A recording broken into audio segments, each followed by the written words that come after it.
Ags! Natatawa ako sa mga lalaki na gigil sa cleavage kahit wala naman talagang special about it. Totoo naman, di ba? Ayoko nga nun eh.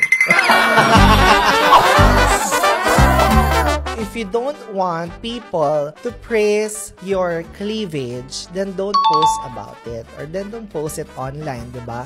The moment na in-upload niya dun sa subreddit na NSFW, dude! Ano ka? Di ba? Parang ang labo mo naman. Correct. Ito, Kags, para lang masupport din dun sa sinabi ni Tanod na nagalit, tinawag niyang dude! Tanong 36 siya. 36. Oo, ang dami na. Love you to everybody!